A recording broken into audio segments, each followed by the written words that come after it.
The changing landscape of the housing market in Las Vegas requires a real estate professional that understands how to get your offer accepted, willing to go above and beyond for service and accountability. Hi, my name is Dan French. I've been in the real estate and financing industry for over 13 years. Most real estate agents struggle with answering their phone. Please call me directly, 702-557-6176. I'm available for all your real estate needs.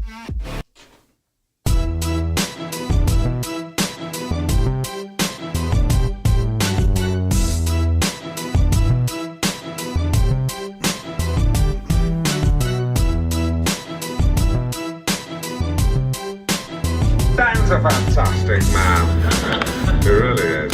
Ladies and gentlemen, please welcome.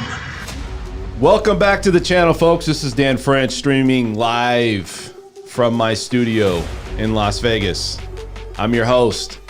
You guys know this is everything Las Vegas, trending topics, what's going on with real estate, financing. Got the works here today.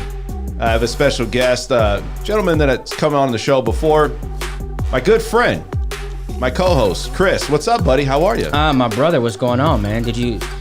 I know we got to, we have conversations every day. I know this morning you told me you were going to work out. How'd that go? Dude, I was in the gym. I'll be honest, man. Sometimes, one of the things about going to the gym is that you got to have that mindset, right? And I used to go to the gym a lot. And one of the things about going to the gym is that if you go there, some days aren't going to be great, right? But you got to go in there with the mindset that you're going to crush it. And you may not crush it. There's days where you got to really push, right? It's like dig deep. Yeah. Today wasn't that day. So I felt good. I felt like I was going in. I had a purpose. I was throwing weights around. So I felt good today, man. But there's days you're like, dude, do I want to do this? Yeah. What I mean? So, do I really want to go down this road, right? They say that the days where you don't want to go are your best days. I've experienced that. Days where I'm like, I don't really want to go. And then you go, and then I'm always grateful that I went. So, good feeling. Well, I think the gym, man, it sets your mindset up for the rest of your week. 100%. Right? And you guys know out there, I'm a real estate agent. I work for a new company now, Blueprint Realty and LLC, right? Yeah. So great company, made a transition. I think a lot of agents are just trying to find their spot, find their way their way around what's going on in this market. You guys also know, if you guys want to check me out on my podcast, my website, danfrenchconnection.com. It's a great place to get started. I want to throw that out there. Also, too, if you guys are looking to rent out a studio, I want to bring that up, that I'm going to potentially rent this studio out, make some adjustments. So if you guys are out there looking to check this out, I'd like you guys to give me a shout, right? Also, short-term rentals. I've done a lot of property management over my years. Like I said, I've done all facets of real estate, lending. I was actually a business development coordinator at one point. Yeah, you were telling me that. Yeah, and so, there's not much I haven't seen in this industry, right? So you kind of delve into many different areas. So going into what we're going to talk about today, I'm getting a phone call, so I got to let them go. We have a lot of good information. So we're going to talk about Tom Brady, right? What's going on with him? He's got $375 million sitting on the table. You would be crazy, my opinion, to leave that on the table. We're also going to talk about gaming revenue up $14.8 billion here in Las Vegas. That's a crazy number. I thought we were in a recession. Yeah, right? That's what they say, right? It's fear-mongering, right? Whatever that agenda is, not to go down that rabbit hole, but yeah. I think you and I had conversations before where it's talking about, and I'm not discounting that inflation is not a thing. Of course it is, but brother, every time I'm going somewhere or I go out, there's a line, there's a wait, restaurants are packed.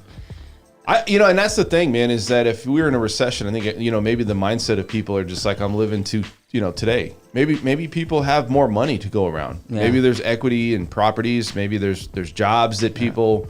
There's more side hustles. There's side hustles. There's many more jobs too. You got all these job fairs and all kinds of stuff going on, man. Yeah. The freelance industry is big, so people are able to take their expertise and do that on the side to bring in some extra revenue. I was talking to a buddy this morning, and he was telling me that his wife's dad while he was figuring out, like, was doing Instacart and DoorDash. But the point is that being able to generate cash on the fly like that's not. Yeah, but my thing is this: when you talk about that, I don't want to go in a deep topic about this, but when you generate that much flow that quick, is it really that life changing? It's almost just like an extra side thing, and then you got to have like 4 other things that you're doing because you can't sustain what's going on rent. Rents are still high, I don't know. Definitely. If you're running a family, Yeah, definitely. No, I will say it is this. It's a good option to why you're figuring your shit out, right? Definitely good for that, right? If you're trying to figure something out. So you're out there, you're saying, hey man, I'm gonna do this because it's still like, what do you think they make on a night, like, or a day on a shift? I mean, I've had buddies that have driven. Yeah. At one point I tried it. It wasn't for me. So I can speak from personal experience. But, so you tried it. Yeah, I did. What did you not like about it? Because you probably tried it and you're like, this isn't for me. Why is that? Well, I guess being in your car all day, right? And it's hot. Well, gas. I mean, if you don't have AC, then yeah, gas. You're gonna be hot. But gas, yeah. Well, what I'm saying is you have to spend in the summertime. Oh yeah. You're probably going through a lot of money gas was $5, over $5 a gallon. Yeah. You can't drive around in Vegas in the summertime without air conditioning. No. You would be ludicrous to do that. So, yeah. I don't know. I mean, is it really a profit at that point, right? You got to. I heard talk to somebody about like Turo and like all these little side hustles. Side hustles. Yeah, like Turo, like rent a car. Yeah. Well, so I'll just say this: when I sold cars, now this was, I don't recall what the gas prices were, but I know when I sold cars, I sold plenty of cars to Uber drivers that were making, not life shifting, $5-6 grand a month. So I mean, that's more than you can make going to go working at a Target side or hustle, or is it you can sustain a good living off of it? I mean, I guess it depends on the person, but 100%. Right? That depends on the person, because sustainability, no, you cannot, because it requires a physical action for you to do that. Right. For you to do that process. And so, no, to sustain it, your question, the answer to that would be no. But like I said, if, like, say for instance, you're working somewhere and you got laid off or fired, yeah, and you're like, I got to figure something out, maybe drive an Uber or DoorDash, something like that you could do right away while you're figuring it out. I don't think there's anything wrong with that. Oh yeah, so let's keep moving. Yeah. Also, Latina Casino, Ojos Locos Sports Cantina and Casino is opening up on Monday. I hope I said that right, man. I was trying to bring out my Spanish skills, man. So it means Crazy Eyes. The Crazy Eyes, bro. Casino. Dude, you gonna go? Yeah, why not? Are you gonna come out with some crazy eyes, bro? You gonna start speaking a little bit of maybe Espanol? If I drinking too many, What's your drink, man? When you go out to a place, what's your drink? I'm not really a beer drinker. I like scotch or whiskey. Really? Yeah, and so with it being is it like McClellan, 18? You know what I mean? Yeah, What is that? Is that yeah. something? Yeah, That's you got expensive, man. Woodford Reserve. What is that? Maker's Mark. Do you do one of these? Like you shift it? You know what I mean? Yeah, like, when I'm in my James Bond. Yeah, when I'm in my. Dude, I that's the only time I would do that, but I would have to feel like I got to be in that element. Yeah. If it's me, man, I'm just a go wine guy, or I go and maybe get something like vodka or something quick. But to go that level, you do any Henny? No Henny. No Henny. No Henny. Not. My cousin loves Henny. Does he? It tastes good, but I'm not a big Henny guy. Cognac, I'm not a big cognac. What's up with Henny? Why is everybody like popular with that? I mean, not everybody wants that, but but it is on a lot of the music. It's in a lot of people like always say we gotta have. I have an interesting story on this. Okay. Right? So back when I thought I was gonna be a bartender, I went to bartending school. There was one on Sahara, like if you go past Paradise, if you're going east, right there on the right. It's like a known one, right? Sahara? Yeah, Sahara. Dude, nobody goes down there. It's like I'm not gonna say nobody. They need to put more money into that area. Yeah. I feel that area, it just has there's no appeal. There's no curb appeal. There's really not. No. But the bartending school had good reviews, and so I go there, and then the bartender was great, the instructor, and he basically had like little stories. So to talk about your story about Henny, the reason why the black community, right? You think it's primarily? Well, this is the story that he told, that he gave to the group, and I guess I would always tell people to fact check something. However, I think it was reliable because it makes sense. Mm-hmm. Henny was the first liquor to be advertised in Ebony magazine. Really? Yes. So, black folks going through Ebony magazine. I think it was either Ebony or Jet, which, a magazine for my people, right? I'm half black. So anyhow, they're going through the magazine and like, oh, this is for us. So that's the reason why primarily African Americans drink, black folks drink Hennessy. So it was almost a marketing thing, right? Yes. That's what it was. Yeah. And they started that marketing out before anybody else and probably stayed consistent. Yeah, so Hennessy right? said, we need to penetrate a market. Just go out to black folks. Absolutely. All right, let's check this out. So we talked about George, I was going to say Soros, but we could say Soros. It's Santos. One of those Georges. Yeah.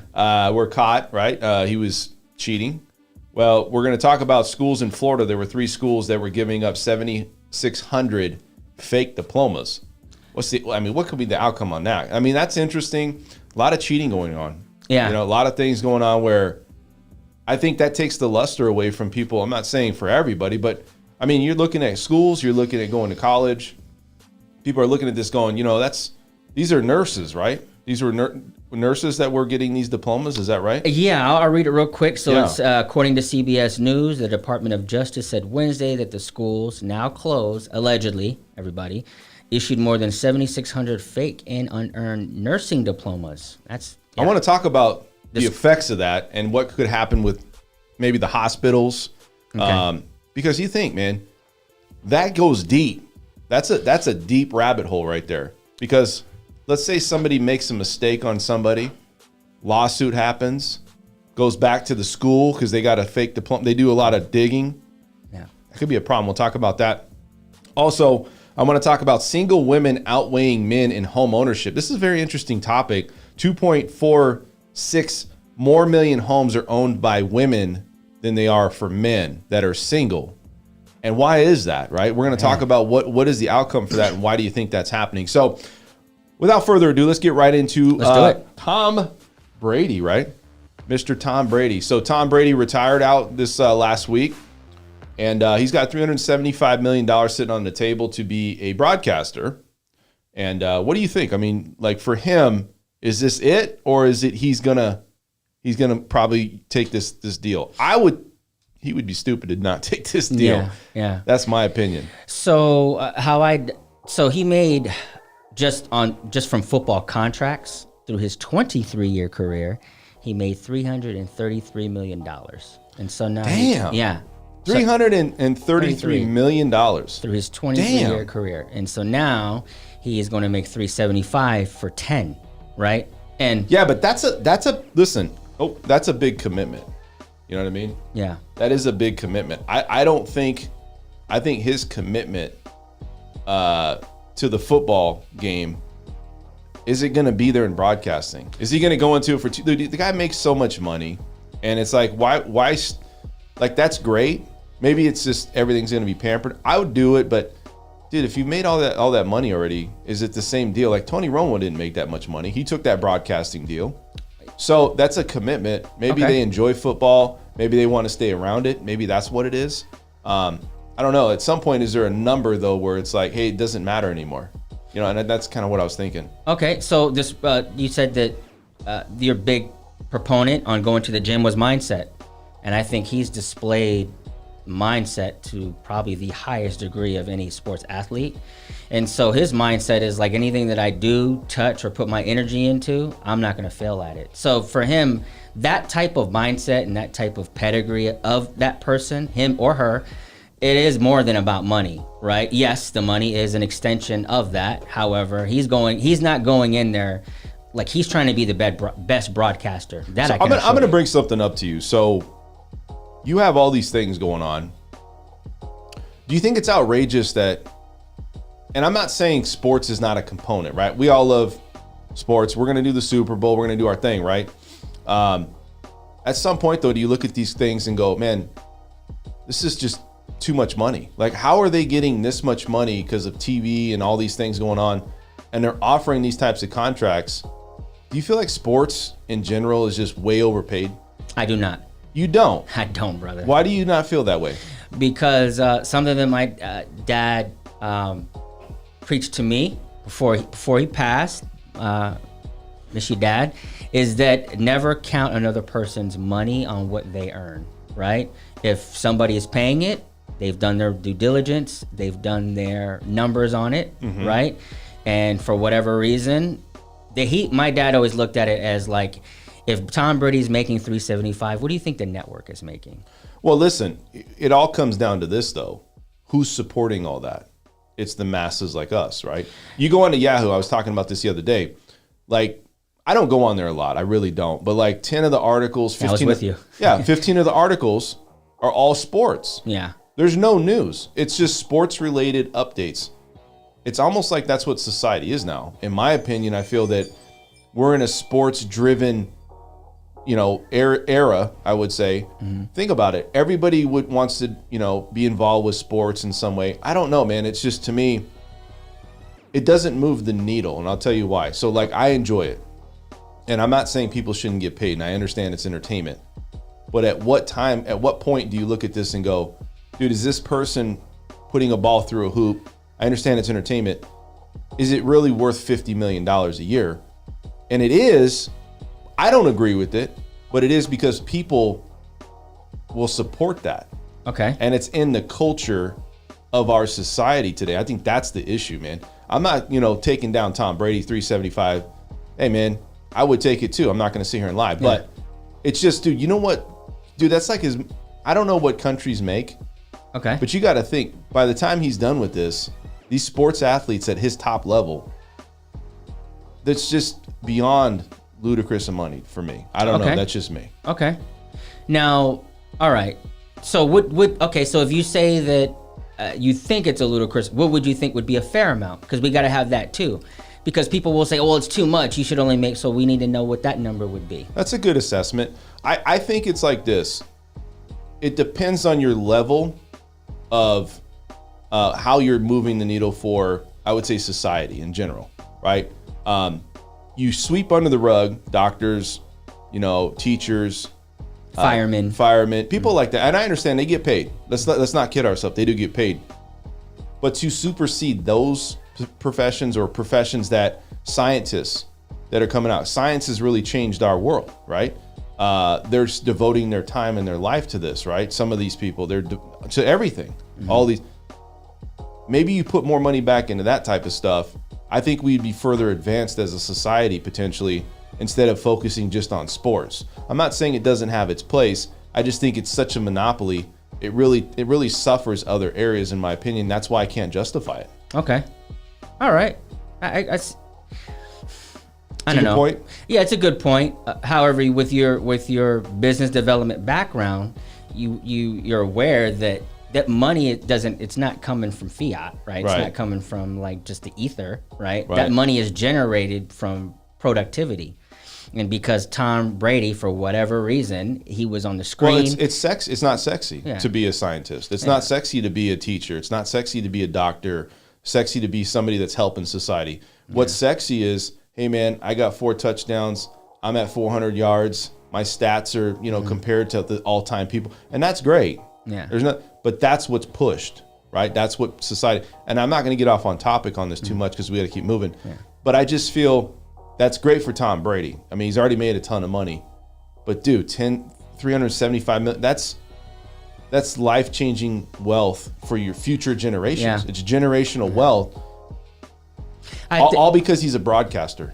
The outlook on it for us normal folks, right? How I always like to assess something, and we'll keep it moving, is that if you're performing to the best of your ability in your current role, you will be rewarded in your next. No, listen, he's done. Yeah. He's top of the heap, right? I'm not discrediting that. Yeah. It's just our society and the people. It's all about that. What's marketed? You go to Yahoo, you go to these little, these search engines. Everything Entertainment. about It's only entertainment. sports, entertainment, Movies, That's it. whatever. That's it. Nothing else. And I'm not saying that you don't see articles, but that's what's pushing it. That's big business, big money, and it's because people want that. Maybe because when you grow up, you're born into a society of sports. Yeah. You really are. Yeah. I mean, my dad was heavy sports. heavy. Yeah, heavy. And why? Because it's pushed on TV. Like when you go, I remember one thing, man. When I was younger, I would literally we didn't have cable. We just had the regular. I mean, we did, but it was like the regular channels. CBS, right? NBC. Yeah. And it's like you'd go to like 1 to 20, the main channels. Every single channel had some type of sports thing on it on the weekends, and it's like I just turned it off. I'm not saying I don't like sports. I do. It just gets oversaturated for me, and I think it's a little bit, in my opinion, it's not that I won't support that, but I would rather support other things that could maybe change our generations in other ways, not just with sports. Okay. So let's move on. I just wanted to give you my food for thought on that. Yeah. I like your food for thought.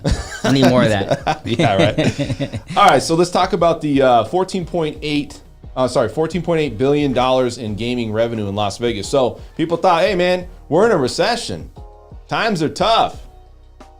I don't know about that. You know what I mean? You got Vegas thriving. Formula One's here this year. Things are happening, man. I mean, The Raiders, right? Dude, I mean, people still want to gamble.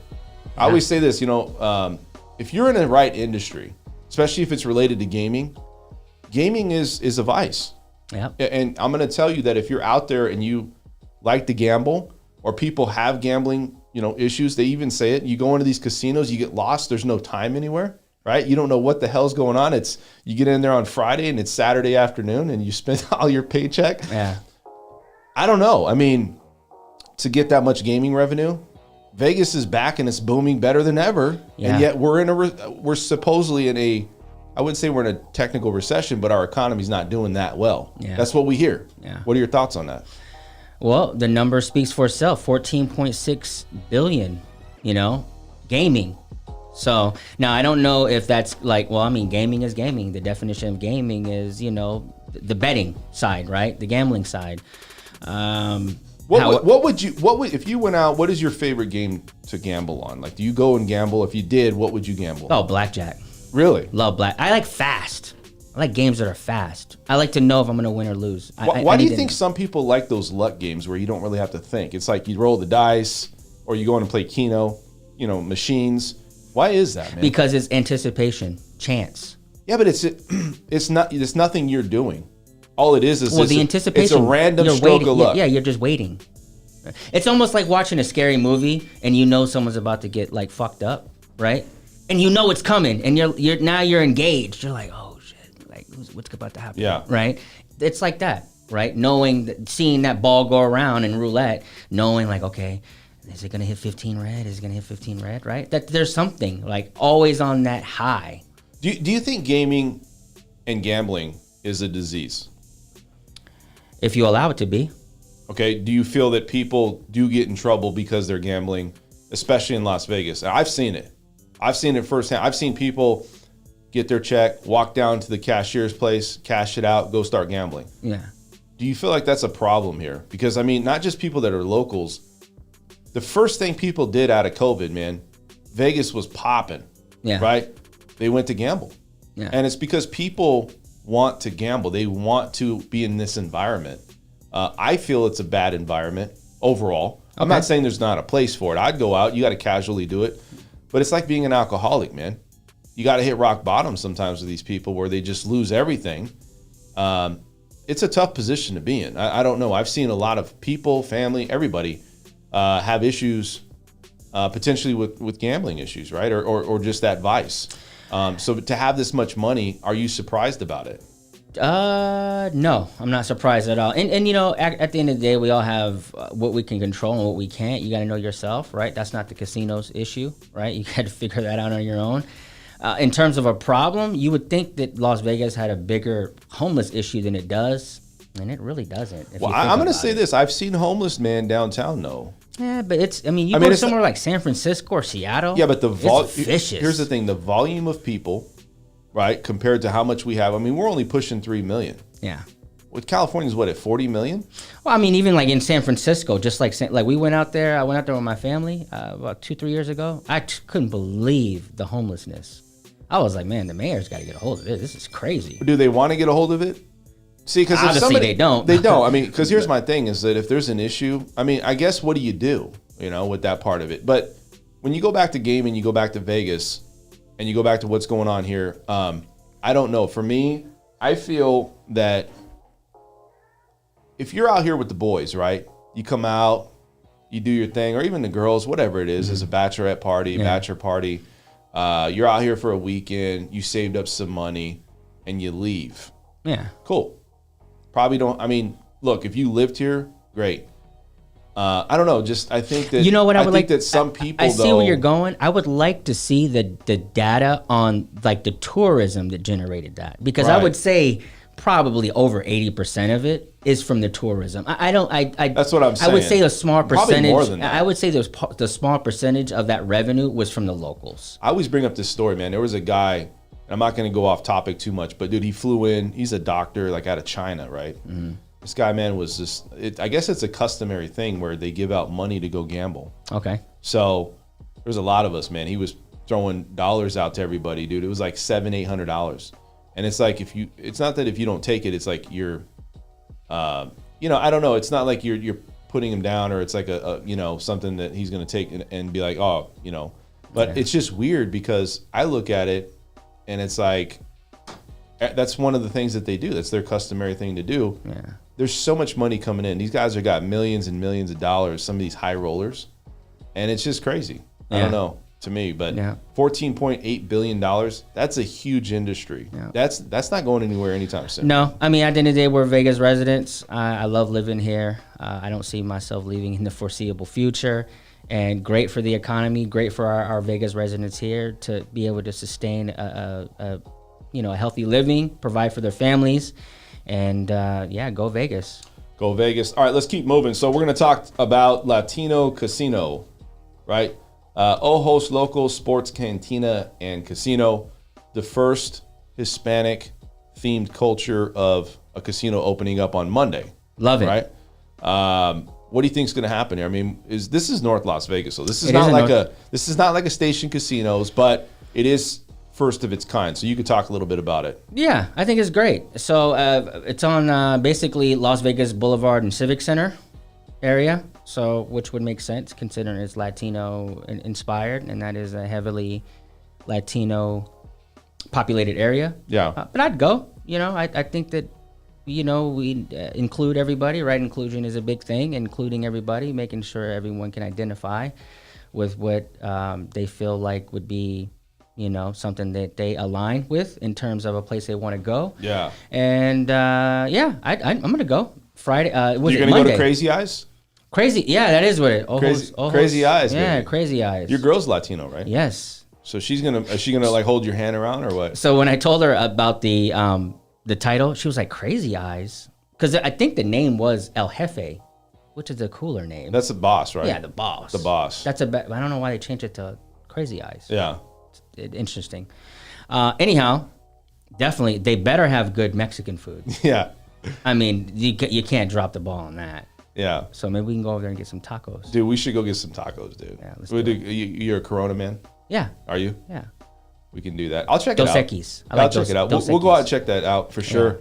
Yeah. So that's interesting because I think that's going to change. What is your thoughts? Do you think it's going to start to change where not just Latino, but let's say different cultures are now going to have different casinos? Is this like a landmark thing, or is it just a one-off? Well, I think that remains to be seen. The main thing about it, what I see, it's helping that community there, right? Getting people jobs, bartending jobs, waitress jobs. What would that be? Bartending, you know what I mean? Good paying wages, right? Valet, there's going to be valet, I assume, there. And now, let's just say the Hispanic community, they may feel slighted, possibly, I don't know, that, hey, listen, I want to be in the casino, but I don't think I have a shot at the win, right? I'm asking you a question on something, man. Go ahead. Your girl's Latino. Yeah. And she come up, she says, babe, I want you to wear a hat, a buckle, belt buckle, and some boots. Are you going to do it? No. You're not going to do it? No. Unless it's Halloween. You would never do that. I can't say never, but nah. I mean, Do you know how to do that dance? Like that, the way they dance? No, I don't. You don't? No, I don't. Does she know how to do it? No. She does not. She owns her heritage. Yeah, So like if she went out, you guys went to a club, she would not know how to dance to No, she wouldn't. Yeah. Okay. Like I said, she's very proud of her heritage, but the music, she more identifies with, I guess, American music. That's cool. That would be more. Yeah, there's nothing wrong with that. Yeah, nothing wrong with that at all. No, but anyways, I think that's great. I just think that it's going to be it's different, right? It's going to be different. I think I would check it out. Yeah, good for the community. Wonderful. Check it out for sure. So let's go into our main topics here. So one of them is 3 schools in Florida were giving out 7,600 fake diplomas. Now, I want to talk about this because, I went to college, right? And did you go to college or you didn't? Very briefly. Okay. When you go to CSN college, Cheyenne. Did you? Yeah. When you go to college, it's like this, man. It's hard work. And I'm not saying you might not use some of the information. We get it, right? You're not going to use everything. The college has to make their money. But at the same time, you have to earn it, right? You have to get in the trenches and you have to earn it. They're not going to give you a free, hey, you're getting a free C. I'll tell you one thing, man. I was working 2 jobs going to college. And there was one class that I was doing everything I could to make it, right? And, and I'll say this, it's not good to just, hey, you know what? You showed up most of the time, you tried and you spent money. The teachers were like, hey man, I got to fail you, or I can't let you pass the class. You weren't here enough. Yeah. And as honest truth, I wasn't. I was working 2 jobs. I would go to college and go to class, and I would miss those classes sometimes because it was so early. Yeah. My fault for signing up early, but they're not going to just give you a free pass. Now, you look at George Santos, right? He's put all this fake stuff. Is it really important to have a real strong resume that you can back up with your experience? I think it is, but it seems like in today's world, it's not. And college is definitely not on the radar being that it's something important. I mean, what do you think about this situation? Okay, so this is a twofold story here. I don't have all the logistics. It looks like there's 3 schools: Siena College, Palm Beach School of Nursing, and Sacred Heart International Institute. Right? Sounds like big schools. And from the first part, right, that I read, just from programs and things like that, I do know that schools are, I guess, compensated and they get more, I guess, funding and lending based on how many people pass. So look at that. Again, big business, right? Yeah. Are you really setting up society for the best people for the job? You're not. I mean, think about it. You go to college, and if schools are doing that and giving out, it used to be something of importance, like an accomplishment. Right? And not only that, it's just different. It's terrible because the school, if the school can say, so imagine you're looking at a school and they say, hey, listen, we have a 96 percentile that after people come to this school, they get job placement, they get X, Y, and Z, right? Well, in order to enhance, and I'm not saying these schools did that, I don't know, but what I do know is that your credibility, especially with school, your credibility is based on your pass rate, right? And what success is going to have after you're done. Right. So if the school's like, well, shit, let's kind of make it easier for them because we need our pass rate higher, right? Because that's how we get government contracts, funding, lending, more. But isn't there an ethics part of this? Oh, of course. So you look at it like this, and you say you're passing these people. They go off into their field, right? Yeah. They screw up on something. Oh, man. Somebody digs deep, right? Yeah. Maybe the representation for being a doctor or that hospital, wherever they're working, these nurses, and then it goes back. They did more deep, digging. They find out that they got a fake diploma. Ah, man, it's terrible. So the point is like, why, right? And is it because people don't value diplomas? They don't value schooling anymore. It's really a money grab at this point. Because look at how many student loans. People don't finish college a lot of times. They still go out and get a job. Like, it would be very interesting to see the statistics of how many people actually go to college and go fully through all the years and graduate with a diploma.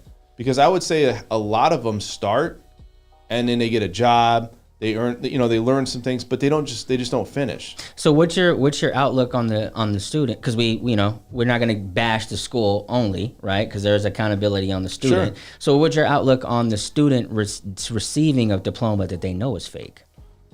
I don't think people care anymore. I'm just going to tell you. I think fake it till you make it. That's what they think, right? Yeah, okay. I don't know if because look, there is a stigma out there that people can go make lucrative amounts of money. Sales, right? You don't have to go to college.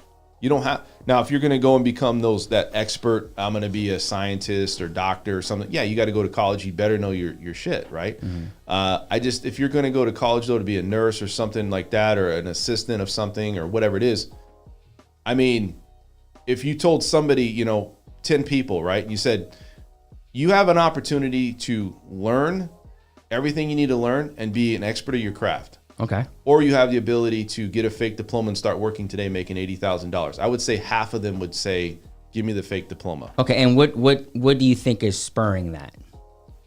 I think people have less, when you look at life and they look at what you're actually doing, I don't know if the importance to them is the same as it was before, because I don't feel that they're putting that much work or effort into the curriculum.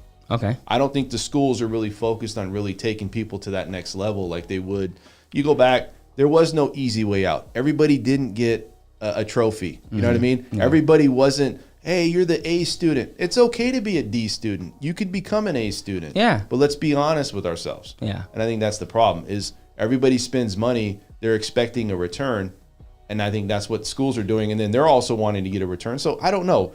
It's not shocking to me. Now you go back to this Santos position. Is it shocking to you that he cheated to get his way into, politics and into a government position like that? I mean, I'm really shocked. So no, I don't know. I think that, resumes are, I think resumes are overvalued, and I'll tell you why. Because people interview good too, right? Just because you got a killer resume and you interview So well. is it more about likability at this point? It's more about are you a likable person? Can we teach you the ropes, teach you what you need to know? Yeah, you went to college, great. Piece of paper, right? What did you really learn there? We're going to show you what you're going to learn. Yeah, because they're going to show you anyway, right? They have a process, they have a formula that they want you to follow, right? And so I don't know. I think the students that are accepting the fake diploma, I don't want to say that's not holding the schools accountable, but I think if you're accepting that and you're moving through life knowing that you are a nurse and you're nursing people on a fake diploma, that's a problem. So is there value in getting schooling then? I mean, that's the question for you is, I'm not saying that you don't think that there's, it's bad to go to school, but what you're saying is you can get around it. And if you can get around it, is for you, do you feel that people should still go to school, go to college? And because I think you're going to still learn some things, some tools for your tool belt, they say, to help out. For that position and for that skill, yes, I 100% believe that if that's required, then you got to go to school, right? Like you and I are realtors, yeah, right? And part of and if you want to be a realtor and you want to sell homes and list homes and help people assist with a real estate transaction, you got to go to school, pass the test with a 75% on the state and federal level. Yeah, you have to do that if you want to do that. Well, but I mean, think about it. A lot of people don't go to college to be a realtor. They don't go to college to be a lender. They don't go to college to do. Well, I'm talking about just anything that requires a document to show that you know what the hell you're doing. Yeah. Right? But see, where I'm going with this is that, let's be honest, like going to college, it's a 4-year process. You're paying a lot of money. Going and being a realtor is, you got to know your shit. Yeah. But it's a lot simpler process, right? You go in, you get your school, your testing done, you spend some money, but you got to know, you got to study. You got to. It's not a hard test, but it's a pretty hard test. Yeah. But you still have to do something, right? It's like a certification. It gives you that document that says, I passed the test that says I'm a realtor. Would you feel that dealing with people's lives on a level like a nurse, though, is different because it's not being a realtor? We're realtors, right? We're not dealing with anybody's pulse, life, situations like that. I think for being a nurse, it's just a lot more. It's a lot more important to be getting that education, in my opinion, because real estate sales. it's not the same as being a nurse. Okay. Right?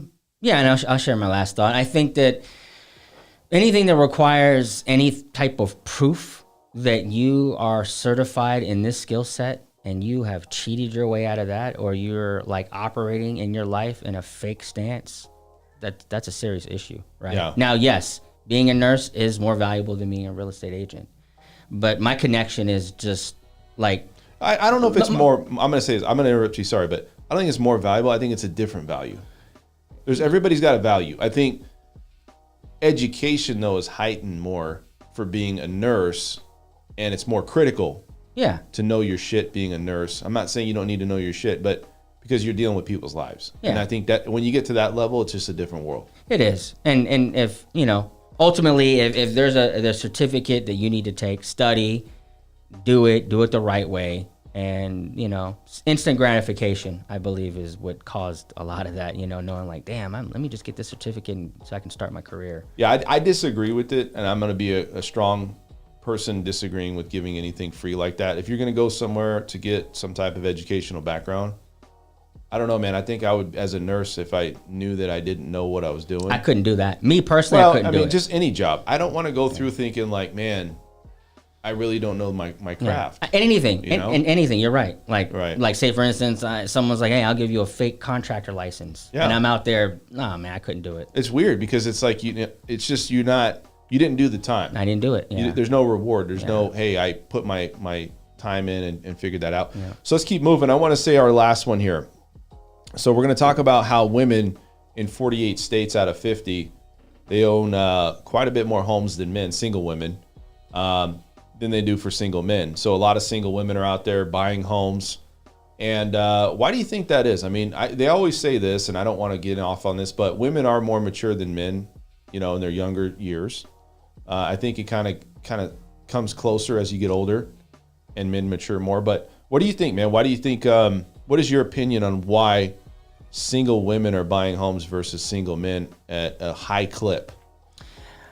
First of all, shout out to the ladies for, outpacing men in home ownership. Home ownership is the most undefeated, surefire way to start building wealth for yourself and your family. So shout out to that, and then them taking the initiative. So to answer your question, men, us being men, I think that men don't take those type of decisions. They like the way, at least I can, not all men. I can't speak for all men. I can only speak for me. But I know me, it's kind of like, I'll do that when I'm ready, right? For men we're very like instantaneous people, right? And it's like, I make money and then I'll just buy a house when I'm ready. Let me say this though. They're not really thinking about like, I don't really need a house. I got my condo. I'm single. Yeah. I'm a bachelor. I'm out here, right? Doing what I'm doing, right? I'm not thinking about buying a house. Right, because you talking about a man? A man, yeah, because you're not thinking about that. Usually, a man buys a house when he gets into a relationship and they have a kid. Well, that's a good point. So, is it because men only think about that because they're trying to develop a family, or I would say mostly think about a lot of it, and or maybe the woman in the relationship or whoever your spouse is pushes for that once you're together because now they want to build something. And it's like, that's the point of, so it's weird though, because single women are probably like, well, I think from a perspective of, hey, you know what, just financially setting myself up for my life and maybe retirement. And I'll tell you this, man, I do a lot of deals with women that are single, that their family's helping them out. Mm-hmm. A lot of times it's mom or dad coming in, it's a good down payment, you know what I mean? Okay. Helping out. Hey, we'll put you, like maybe they're going to college and they'll transfer from one state to another state. Okay. And it's like, instead of you paying rent, we're going to help you buy a house, build some equity. You're going to be there anyways. I think that's where I think a lot of that stuff comes in, because I'm not going to say that's the only thing. Plus, empowerment of women, man. I mean, look, it's here. People think, well, yes, there's still a gap of income for women. I think small gap where they're still making on average probably less overall, but I do feel that gap shrunk. And I think a lot more women now, you don't need men as much as you used to. I mean, not saying that you don't have a man in your life, but it's easier now to go do it on your own, just because I think there's more opportunities for women getting on their own, buying their house, having that support, and also having a job where you can sustain a payment and feel comfortable doing that.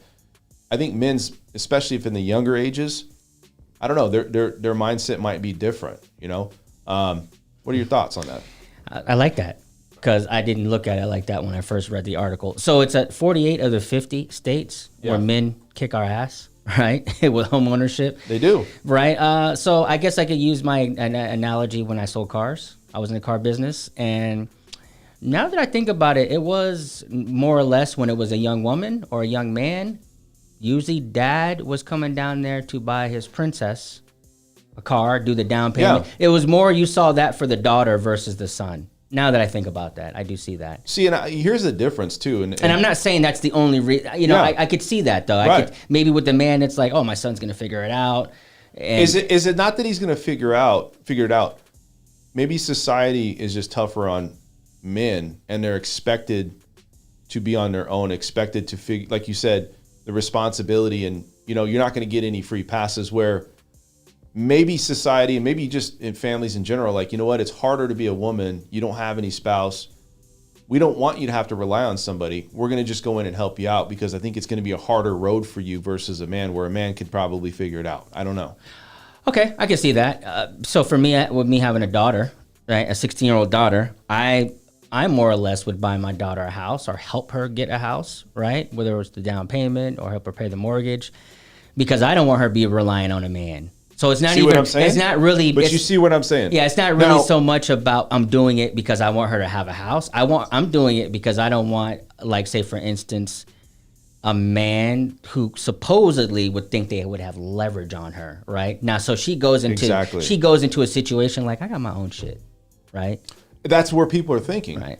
So, but now imagine if you don't have a father when you grow up and you're a woman. Mm-hmm. You're in the same classification. Is it that much harder now to get a house or get ahead, get into a car, because you're not getting that extra support, or maybe that little nudge or that extra, you know?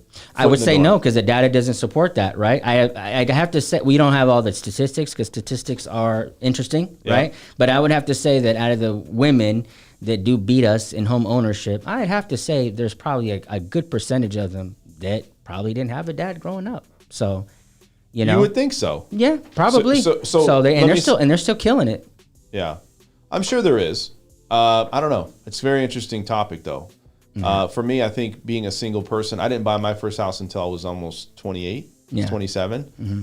And I think that's a little earlier than most. Oh, it is. I think so. A lot of people don't even buy their first house until they're in their 30s. Mm-hmm. So it's very interesting on what year they're buying them, because maybe a lot of people that have kids and have daughters, well, not just that, but just people in general, women. What are the age groups today that people are buying homes at? You know, 35, 34? Like, where do you think people today, millennials, where do you think that average age group for people are really starting to focus on buying a house, if they are? Before I answer that question, another thought that came to me when we were talking about this. Also, I think with men, right, being a real estate agent, I've dealt with single men and single women. Men, more or less, because we know, well, what society has drawn, right, is that if it's like, let's just say a woman's gonna buy a 1-bed, 1-bath. Yeah. She's like, oh, this is cute, I'll take it, right? It's just cool, it's just my little spot, right? It's got, it's safe, it's on a good side of town, right? It seems manageable, I could decorate it. Right. A man is like, 1-bed, 1-bath, like, man, I can't bring women here, right? Is that what the motivation is, right? So the motivation's different. Like, I want to have a house, you know what I mean? And so maybe that's also what's spurring, like, why there's a decline with us, is because we're more or less waiting to get, like, almost kind of like the right house, versus like women is like a house or a spot. And a man is like, oh man, I can't. So first impression, right? You don't want to just go in. I think it comes down to, there's a perception that you have to be ready and set up to be able to take on a girl. Yeah. Whatever happened to where you just come together and you just work together at it? I agree with that. But, as I'm thinking about that and we're playing off of each other, I see on the man side it being that, like, oh man, this spot's little, it's small. I can't bring girls here, right? It doesn't look good. Right. Yeah, I'll just keep renting until I can figure it out. Well, we're going to keep moving. We're going to go ahead and end the show here. I want to let you guys know, thank you guys. Saturday shows is hit and miss as far as we're busy. I'm usually busy. I am a real estate agent out here in Las Vegas. So if you guys are looking to get involved on trying to maybe find a realtor to work with out here in Las Vegas, I'm your go-to realtor. Check me out, man. I'm over here on French Connection, danfrenchconnection.com.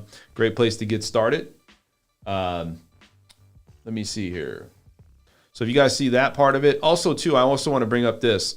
You guys know that I am now doing property management for short-term rentals. And I also want to let you guys know if you wanted to rent out my studio, you can do that as well. Studio, I was thinking about it the other day. I'm only here 2 days a week. Not sometimes only one. Yeah. And I put a lot of money and time into this. So if you guys want to check it out, we can always make adjustments, do what we need to do. But you're going to have all my information. I'm going to put that in the comment section as well. You got anything else to say, Chris? I appreciate you coming out, man. No, everybody, I appreciate taking the time to hear our thoughts and our viewpoints on this Saturday. You guys could be doing a bunch of other things. Absolutely. So we appreciate that very much. For everyone else out, peace and love. Drive safe. Be safe. And until next time.